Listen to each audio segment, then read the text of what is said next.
This is Unit 1, Task 2, and question A says, describe the features of inclusive teaching and learning. Describe the features of inclusive teaching and learning. So here we need to talk about inclusion. What is inclusion? Is it an environment where everyone has an opportunity to fully participate? Or it means that everyone has the same opportunity and there should be no boundaries for such as ethnicity, age, gender, and disability that can stop people from advancing to the levels that they're supposed to be in. All students should feel valued and should be able to mingle and participate with the other learners of the group in a safe and positive environment.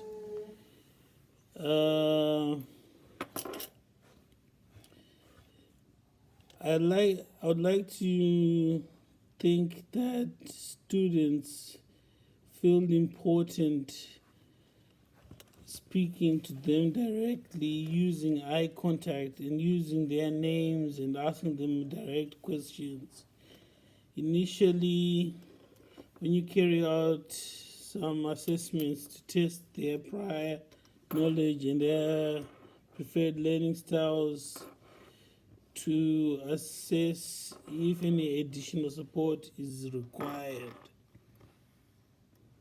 I then adjust my teaching level and pitch to correctly appeal to the whole group, but in niche portions that fit in perfectly to every individual. It is quite a difficult skill to master, but one that has to be done if you're creating a conducive and inclusive environment for students to learn. Okay, this is Unit 1, Task C, Question 1B. Explain why it's important to create an inclusive environment that identifies and meets individual needs. Well, it's in line with the Inequality Act, where each individual has to be treated differently so that they are all treated fairly in the classroom. And the second thing is, if you look at the keeping children safe in education, by meeting individual needs as they occur, learners have a safe and conducive environment in which to develop their skills and abilities in maths. Furthermore, learner achievement, you are now more likely to meet a higher educational outcomes because you're trying to match your teaching style to the most effective way of teaching that group or that bunch of individuals who've got their own single characters that you must be able to meet, which have been building because of past knowledge, past teaching conditions, and everything that has happened to the learner until the point that you see them there. And then if we look at funding regulation, money will be channeled to funding, especially where there's a disability it'll be effectively channeled to those that need the support and so on. And the employer requirements, it's part of staff regulation to meet this idea of inclusion and treat others, students, fairly in the classroom. And when Ofsted does their report, to get a good report, we must demonstrate that we are constantly updating our own systems and practices as teachers to be able to notice where possible how best we can change our learning styles to meet this new style for the students to be able to work independently or as a group of individuals in an inclusive environment. And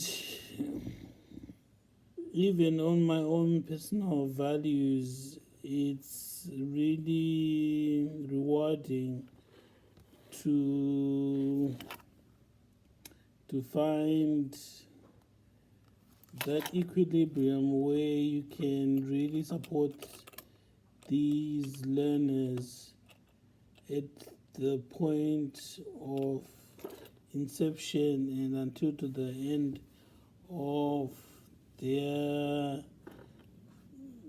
semesters at the end of summer. Thank you. Okay, Unit 1, Taxi. The last question 1C. Explain ways to promote inclusion, equality, and value diversity with learners. Ways to promote inclusion include ascertaining an individual's need by learning preferences and goals that you set them yourselves.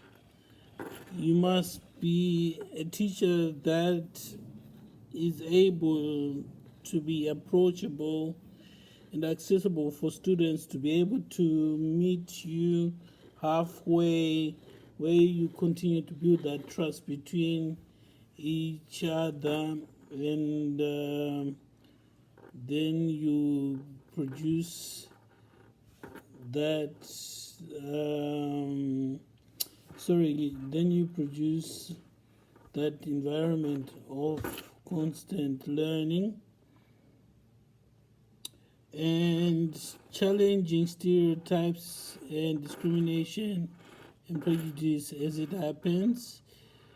Differentiate activities to address differences in ability. For example, different levels of skill, for example, dyslexia and ET and so forth. We normally do it in maths by using gold, silver, or bronze, which go up in terms of ability. And we encourage group work where learners can mix and participate with all members of the group over a period of time. We encourage the environment to be accessible to all students and learners so that they can fully utilize their time in the classroom. We identify in the modifications and challenges and changes that are needed to equip or to the equipment or activities that are needed. Yes, and when we are teaching, we are also trying to not be judgmental, and we are also trying to treat the learners with respect and dignity. And we're going to use activities and assessments which are pitched at their right level, and also use worded, not so worded questions so that we don't embarrass learners. Thank you.